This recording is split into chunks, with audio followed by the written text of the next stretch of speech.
BronxNet. Your voice, your views, your vision.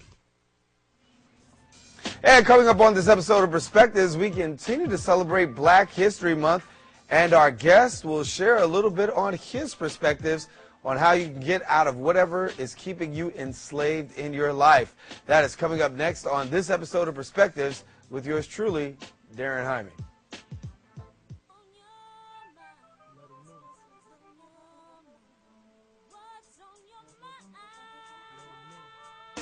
Relevant to life, you bring it to the table. Whether you make a move solo or a movement with a stable. No fables, you speak on your decisions. Cause in the long run, it's your voice, your views, your vision. Keeping it real with many messages for you to know. This ain't radio, but DJ runs the show. Entertainment, he rocks it. Politics, he locks it. The host with the most would handle any topic. Don't forget to share your perspective, which shines a light. Cause it might make a difference in someone else's life. What's your perspective?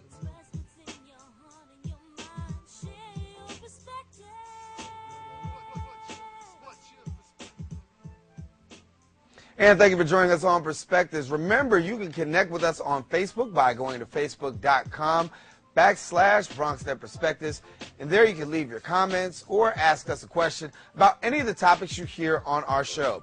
Now, you can also see all of our past shows online by visiting www.bronxnet.org. Perspectives, in celebration of Black History Month, you'll be able to see some facts as well.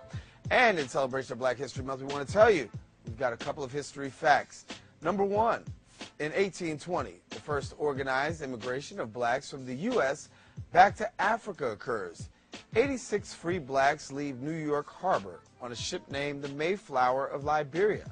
The group lands on the West African coast and on March the 9th joins with ex-slaves freed by Britain to help form what would eventually be called the West African nation of Sierra Leone. Fact number two, in 1925, Marcus Mosiah Garvey, the Black Moses, enters federal prison in Atlanta, Georgia. Garvey, built the largest black mass movement in African-American history by emphasizing racial pride, economic empowerment, and the building of a black empire in Africa. Born in Jamaica and having traveled throughout South America, Garvey organized Universal Negro Improvement Association, and also in 1914, he brought the UNIA to America in 1915. Its growth then exploded. At its height, the UNIA had several 100,000 members and owned businesses ranging from bakeries to shipping lines. He died in London in 1940, but his legacy lives on even today. And those are our Black History facts for Black History Month. And when we come back, our guest, Michael McCain, will join us to share his story and tell us how it just might change your life. Stay with us. We're coming right back right after this.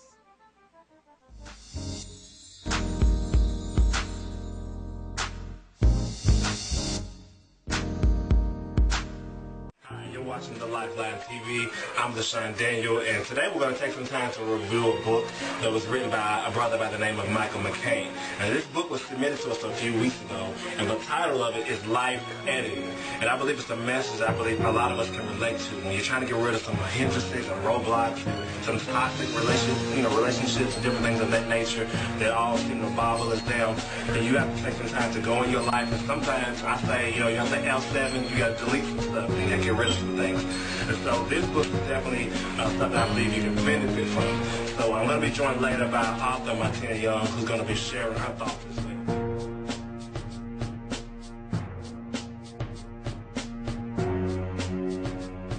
I wanted to share with you a few things that I received from the book Life Editing.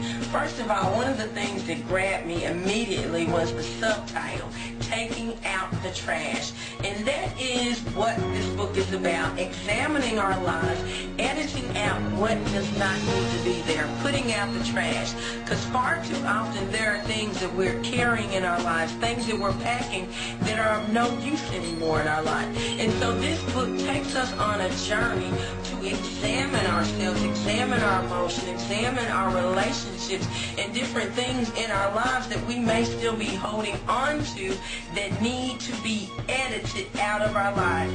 And so I would encourage you to take the book and walk along the path that Michael McCain is trying to lead us on through this book. Many of us sometimes are hindered by relationships, by careers, by different things in our lives that we continue to hold on, and God is asking us to release. So Life Editing is a book that will change the direction of your life if you would take the time to allow God to minister to you through the words found in the book. The chapter entitled Self-Sabotage, it opens with this question, and it says, who needs enemies when you have yourself? And sometimes we do not stop to realize that often we are our biggest hindrances. And in that chapter, he talked about how often we are our own greatest stumbling block, and that we need to stop and examine what's going on in our own minds and our own lives to stop our progress. Stop blaming everybody else and stop and look at yourself to see, is there something within me that I need to change? For example, he talked about how our thinking can be a hindrance to us going forward. And instead of going around thinking lowly of ourselves or thinking that we can't accomplish this and the other, if greatness is what we desire, then greatness is what we should set our minds on. So it's time to cut out the self-sabotage, get on the road of life editing, put the trash out, and move on, because God has great things in store for each and every one of us. Back here on Open, Darren Jaime here with you. We are with a person who is best known as a motivational speaker.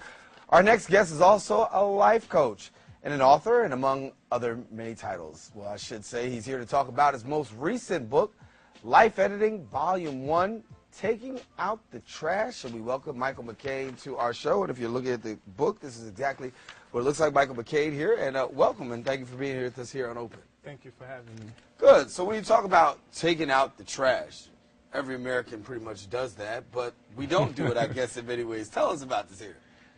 Life editing is about getting your life on track, taking out some issues, some hindrances, some roadblocks. Sometimes it's emotional, sometimes it's relationship baggage, sometimes it's people we associate ourselves with, and it's ridding yourself of anything that might be a hindrance to your progression in life. So sometimes when we look at life, a lot of people will hold on to stuff, and we have a tendency to be what I call internal hoarders, if you will. We hoard, Right. we hoard a lot of things. What are some of the keys in terms of really getting that stuff out? Because for many people, this is deep-seated, and it's been around and affected their life in many ways. The number one thing that I would say to helping a person getting on track is understanding their purpose. Because when you know what your value is and where you're headed in life, it will help put you on a sure road as to what you value and what you do, who you associate yourself with, and what is meaningful to you. And when you understand those things, as things progress in your life and you come into connection with people and you experience different things, you learn what is valuable to hold on to and what to discard. Talk to me about what really got you to writing this book. It was a culmination of both my own experiences and editing my own life, as well as mentoring and counseling other people who I kept hearing common threads of the same issues and problems that were surfacing in their life. Talk to us about this here, because as I look through the book, I see there's several chapters that you have, and you talk about detoxing people and relationships. And we all suffer from relationship drama in one way, shape, or form. The importance of detoxing. The importance of detoxing is ridding yourself, as we spoke earlier, not holding on to negative things. Sometimes we can go through experiences where people can be very negative, either by what they've experienced in their own lives, things that have unfolded for them, or they just have a negative mindset about how they approach certain things in life, and they portray that in the lives of other people. So it's really about centering yourself so that you don't become dictated by other people's actions and how they rule their lives. I've talked with many people before about being delivered from things in life. And I said the one thing that people sometimes have to be delivered from is people. Because if you're going to be able to succeed, you're going to have to not allow people to really play such an important part in how you live and govern your life. Because if not, you'll become a puppet to people. Right. Do you find that many people are just trying to live up to somebody else's expectations in life and never really live up to expectations for themselves? Right. Many people that I run into have what I call approval addictions. They are addicted to what other people's perception is of them, how they think of them, what their feelings are towards them, and it becomes a real hindrance to the progress, to the goals that they set with their own lives, because everything that they do, they govern it by the opinion of someone else. And sometimes that could be good, sometimes it can be extremely negative when you're not able to make decisions for yourself because you're looking to the opinion of someone else, be it a spouse, be it a family member, a relative, a close friend. And sometimes we need to rid ourselves of those opinions and understand what our true purpose is. In your book, you also talk about goal setting and the importance of goal setting. What do you find is the impetus for a person really setting those goals? Why should people be setting up these goals? Setting up goals is like the blueprint for the direction your life is going. And if you're not really sure where you're going, then nobody can take you there. What will often happen is that if you don't have goals, someone else will create them for you. If you don't set where you want to go with your life, someone will come along and start telling you where they see you in life. So for a person that sets goals, it helps put them on a road to understanding first themselves and understanding where they want to be in life and putting themselves there. So as you look through your book, what do you, out of all the chapters that you have, what do you feel is like, you know, the most important chapter out of all of them? I would say it's self-sabotage. Because after you are a person that learns different steps of how to put your life in perspective, the number one thing that a successful person will often do is attack themselves. They are very creative at building up ideas, and I'm speaking from that place because I do it to myself, where you can build up great ideas, and after a while you'll start to tear them down. You'll start to look at them like, okay, I can't do this, or it's too much, or I don't have the right resources, or I don't have the right help. So it's basically ridding yourself of some of the excuses, ridding yourself from the approval addictions of other people, and putting yourself in a place where you know what your purpose is. And when you talk about that, you talk about it from a personal perspective. How do you feel like you've done that in your life? I was able to achieve that by pressing. It was a constant press, because I was one that would get things into play and then just drop it when it became too much for me. So one of the things I had to learn was discipline, self-discipline. And when I start a thing, finish a thing, and not become overwhelmed. You know, everything is not always going to work out the way you think it may work out or the way you perceive it to work out. So it was just the art of discipline and understanding that I needed to complete whatever it was that I started. And many people don't.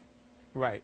And and you find it to be mostly because of self, or is it mostly because of someone else? Because a lot of times you hear people say, it's because of somebody else. Somebody else is keeping me down, and somebody else is preventing me from doing this. But many times the reality is not that somebody else. It's yourself. You're just holding on to the excuse. You may be holding on to an occurrence. You may be holding on to a situation that has happened in your life, but that situation has long passed you. And so now it's not a situation anymore. It's just the excuse that's left that you're holding on to as a license for why you haven't done what you desire to do. Dr. Michael McLean is our guest in studio. He's talking about his book. It's called Life Editing Volume 1, Taking Out the Trash. When we continue, we're going to give you some more keys on how to take out the trash in your own life, how to make your life a little bit better, and really how to address the needs that you're having personally and not putting the blame on somebody else. Stay with us. We're coming right back right after this.